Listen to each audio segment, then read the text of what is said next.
Article is marked eight ₹15,000। तो भाई marking जो है उसमें 15,000 की लगी है।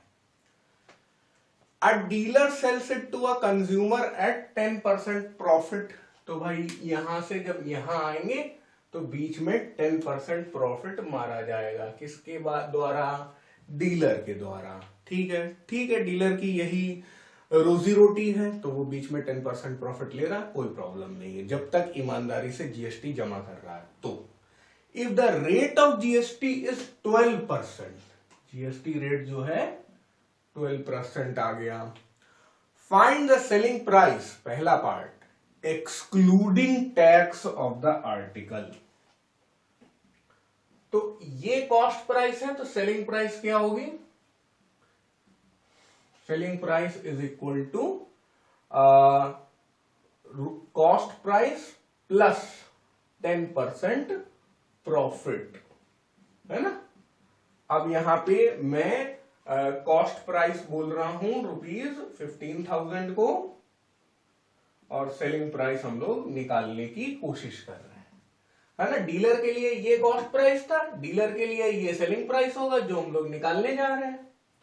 तो 15,000 plus 10 divided by 100 of 10% profit on cost price, ऐसे भी लिख सकते हैं। तो कॉस्ट प्राइस क्या है? 15,000। तो बस यहां पे कुछ नया नहीं हो रहा है, 1,500 रुपए जुड़ जाएंगे। ये आप ओरली भी कर सकते थे, लेकिन एग्जाम में अच्छे से लिख के दिखाना आवश्यक है। तो ₹16,500 ये आ गया पहला पार्ट। फिर आ जाता है दूसरा part, the amount of tax paid by the consumer. Tax paid by consumer. अब कंज्यूमर हमारा इस पार्टी में है, सबसे किनारे है, ठीक है ना। डीलर 15,000 में पता नहीं कहां से खरीद के लाया था, वो क्वेश्चन में मेंशन नहीं है, लेकिन डीलर ने कंज्यूमर को बेचा है। कंज्यूमर फिक्स्ड है, उसके नाम पे ही बिल कटा होगा, कोई नोन पर्सन होगा, है ना। बिल में कंज्यूमर का नाम लिखा जाता है ना जब भी कोई चीज बेची जाती है। तो अच्छा, अब यहां पर टैक्स जब पे करेगा तो वो 16,500 पे टैक्स पे करेगा। अब यहां पे इंट्रा स्टेट इंटर स्टेट उस लेवल की बात यहां पे हो ही नहीं रही है, वहां तक पहुंचे ही नहीं है, केवल टोटल पे बात हो रही है। तो कोई हमारा कंज्यूमर कहाँ रहता है, डीलर कौन से स्टेट में है, ये जहां से खरीद रहा है वो किस स्टेट से, इस सब से हमें लेना देना नहीं है। तो जब हम यहाँ टैक्स पेड बाय कंज्यूमर की बात करेंगे तो उसमें सीजीएसटी और एसजीएसटी दोनों जुड़ा रहेगा। अगर केवल अलग अलग स्टेट्स की बात है तो उसमें आईजीएसटी शामिल रहेगा। तो हम लोग को टोटल टैक्स की यहाँ पे बात हो रही है, ठीक है, ये भी कोई प्रॉब्लम नहीं है। तो 12% ऑफ सेलिंग प्राइस, तो जो डीलर के लिए सेलिंग प्राइस होता है उसी पर कंज्यूमर हमारा पे करता है। 12% of selling price for dealer, अगर हम लोग ऐसी बात करते हैं। यहां पे जो कॉस्ट प्राइस है 15,000 वो फॉर डीलर है, और सेलिंग प्राइस जो हम लोगों ने निकाल ली थी ₹16,500 वो भी फॉर डीलर है, ठीक है।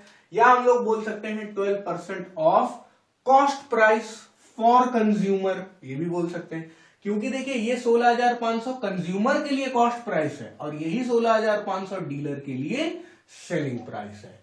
तो ये सारी बातें हम लोग को खुद ही समझनी थी। यहां पे आप सीधे 12% ऑफ 16,500 भी एग्जाम में लिख देंगे तो भी कोई दिक्कत नहीं होगी, लेकिन यहां पे मैं रीजन लिखना चाहूंगा, जीएसटी इज इक्वल टू 12%, इसलिए हम लोगों ने 12% लिया।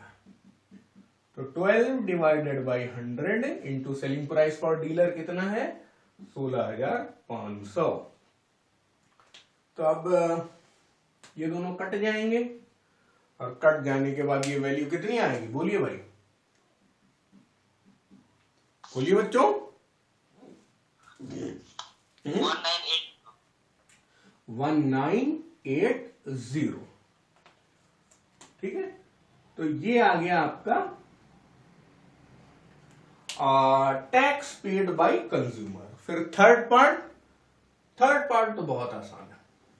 टोटल मतलब कितने का बिल फाड़ा गया, total amount paid by consumer.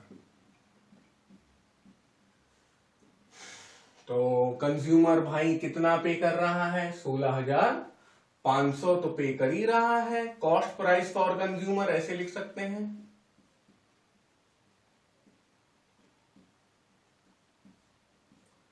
Plus tax paid by consumer.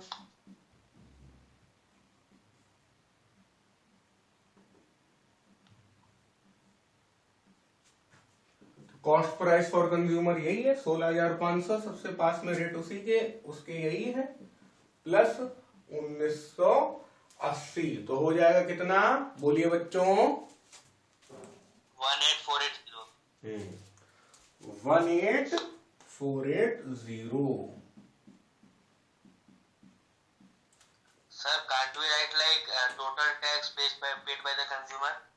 हाँ, total tax paid by the consumer वही ज्यादा अच्छा भी होगा, क्योंकि केवल टैक्स लिखना सही नहीं है, टोटल लिख दें तो और अच्छा होगा। क्योंकि टोटल लिखने के बाद आप ये जता रहे हैं कि हमें पता है कि इसमें एसजीएसटी, आईजीएसटी, सीजीएसटी जो भी एप्लीकेबल है वो सब शामिल है।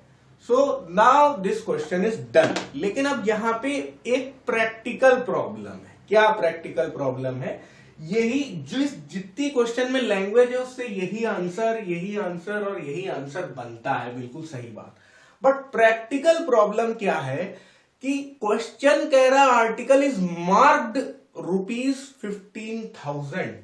तो अगर अपना डीलर ये 15,000 का मार्क, उस पे मार्क प्राइस चिपका हुआ है, यही टैग चिपका हुआ 15,000 का, तो ये कंज्यूमर कहेगा क्यों भाई, जब 15,000 लिखा हुआ है तो तुम 16,500 में क्यों बेच रहे हो, और हमसे ये कह रहे हो कि 16,500 का सामान लो और उसके ऊपर भी टैक्स दो। भाई ये तो हमें नहीं समझ में आ रहा है। इस तरह का जो सिचुएशन इस क्वेश्चन में लिखी हुई है, उस तरह की सिचुएशन अगर रियल लाइफ में होगी तो ये डीलर भाई साहब बैठे रहेंगे ये 15,000 का सामान लिए हुए, लेकिन कभी बिकेगा नहीं।